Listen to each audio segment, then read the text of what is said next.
11. In the West Midlands, there are severe delays on the M6 northbound after an accident earlier before junction 9 for Wednesbury. It's slow in Leicestershire on the M1 southbound. The exit Slip Road at junction 24 for East Midlands Airport is closed. A car's caught fire. And in London, after the tube strike, there's still no service on the Piccadilly line between Rains Lane and Uxbridge, and severe delays on the rest of the line. And there are also severe delays on the entire Central, Victoria District, Hammersmith and City and Metropolitan lines. Tonight with Andrew Marr from 6 p.m. The Prime Minister had a better day fending off attacks about his honesty and competence over the firing of a senior civil servant in the Mandelson affair, but he is a weakened leader, and the question everyone's asking is, how long can this go on? To try to find out, join me at 6. Tonight with Andrew Marr from 6 p.m. Listen on our free Global Player app or the LBC app. There's no one like you, and there never will be. People always told me, From the producer of Bohemian Rhapsody be careful what you do. and the director of Training Day, And Mama always told me, You let your light shine. this April, You're the greatest of all time. there are many legends, but there is only one. Michael, in IMAX and cinemas now. Call Tom Swarbrick, 0345 6060 973 LBC. If your client is not happy with the quality of your work and wants compensation, because they allege it's amateurish, unprofessional, and childlike, Hiscox could help protect you. The story of your business, underwritten by Hiscox Business Insurance. Subject to already holding a relevant Hiscox policy and subject to policy eligibility, terms and conditions. The government have rung the changes for business owners. Have you developed your response yet? Contact us by visiting barnesrofe.com. Barnes Rofe, clever accountants for business. One of the best things about a holiday with Saga is your chauffeur who'll pick you up and drive you to your departure point. Whether you're river cruising along the Rhine or uncovering centuries of history on a tour of Japan. Even better, they'll pick you up and drive you home again afterwards. 2027 season now on sale. Search Saga Holidays. Experience is everything.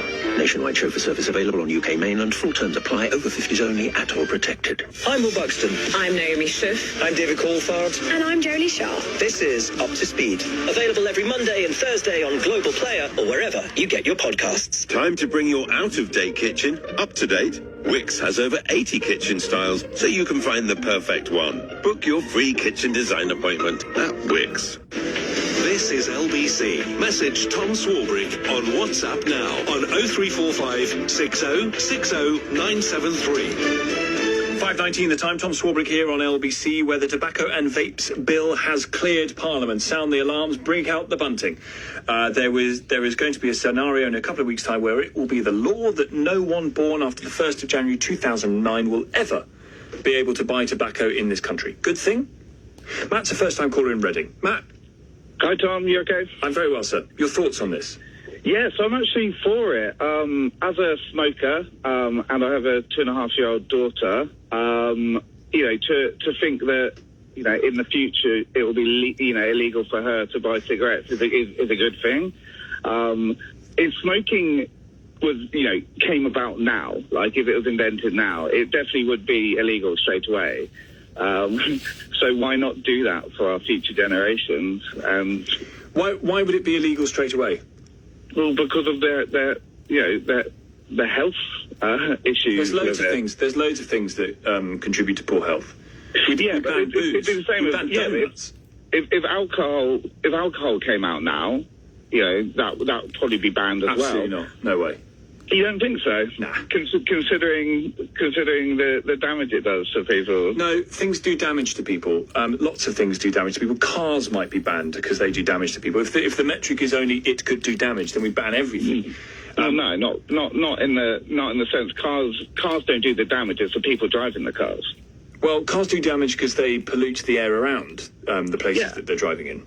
Agreed, which is why we're trying to move on to electric, isn't it? And they also cause pollution. The point is, Matt, I guess, it's the degree of damage, isn't it? So what we're saying is that smoking provides such a degree of harm that it is worth banning it for an entire generation of children. So for your daughter, for my son, for my daughter, they will never ever be able to buy cigarettes. Because what's the benefit? What's the benefit of keeping smoking?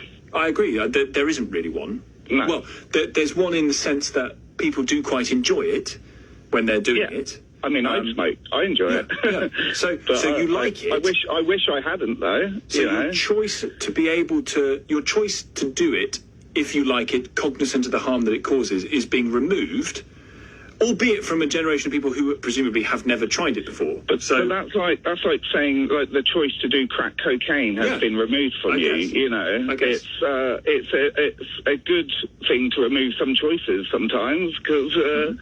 Most choices are always bad in the end. Your benefit to your brain of 30 seconds of a nicotine hit is not worth it for the damage to your lungs and the rest of your body. I mean, anyone who works in health and safety, especially in restaurants and stuff, we have certain signs and stuff telling people not to do things that, shall we say, is pretty obvious not to do. Yeah. But we have that because people don't always make smart choices. Yep. And smoking is definitely not a smart choice. If it was illegal when I was and the vaping? younger, well, the vaping I think is probably worse. But your point on doing it in a playground, I don't think it's about blowing it in a child's face. I think it's about a child watching their parent and vaping and almost taking on. No, but I'd see that. I instinctively really dislike that.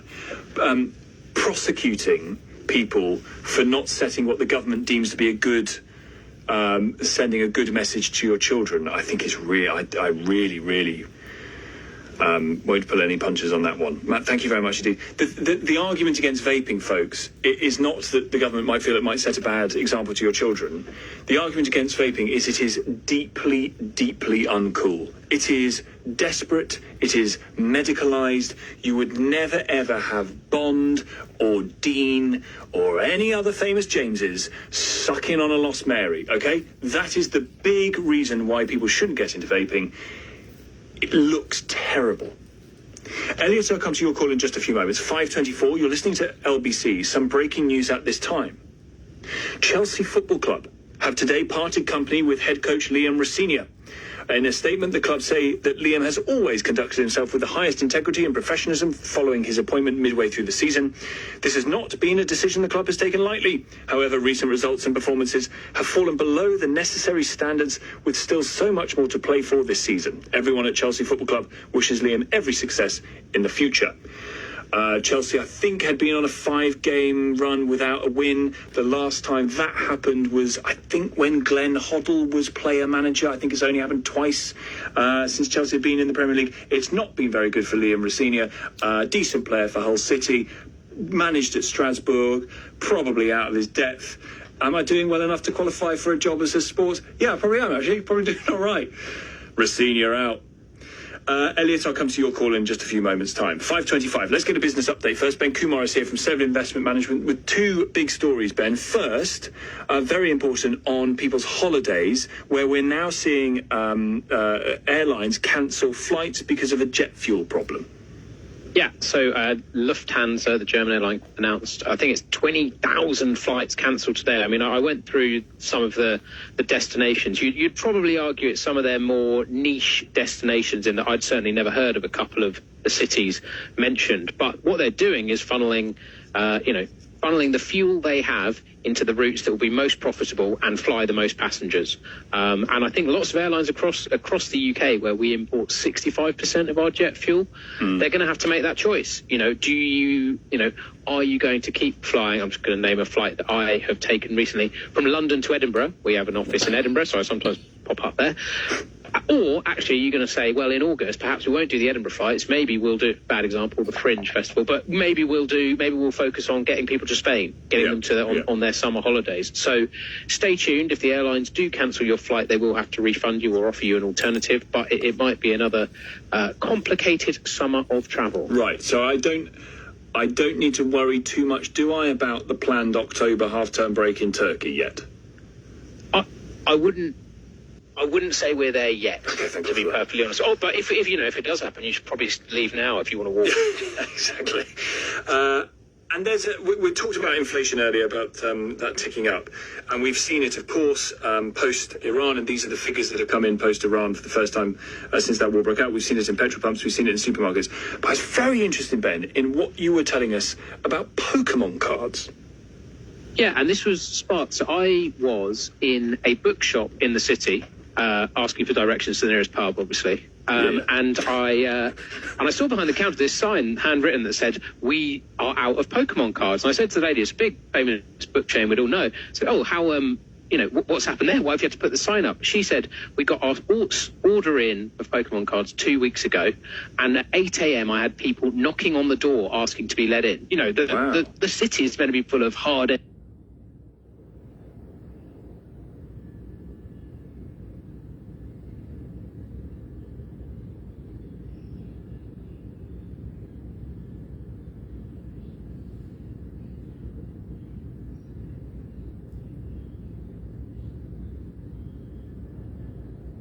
edged financiers who don't care about this stuff. She said we were sold out in 2 hours. And in the last year or so, Pokemon cards, it depends on how you value it, but there's an index of them, a bit like the FTSE 100, says that values have been soaring by up to 180%.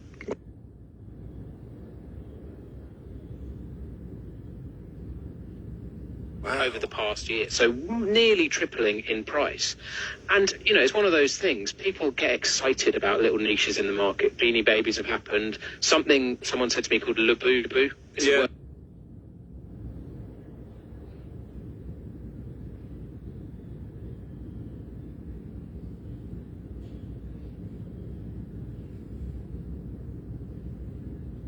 I've heard I don't know what it means. The other one, what my kids is, I think they're called dumplings. They're plastics. Anyway, we'll talk about it later. Carry on about Pokemon cards. These dumpling things. Yeah, and so you see these. You see it a lot in financial markets, but it is really interesting when it comes in areas that we're kind of familiar with, and and then relying on someone like Justin Bieber to come in and pay more for it. Yeah. But with Pokemon cards, it does seem to be sticking around. It's been, 25, 30 years that these have been going. And there has been a pretty steady market in it for a really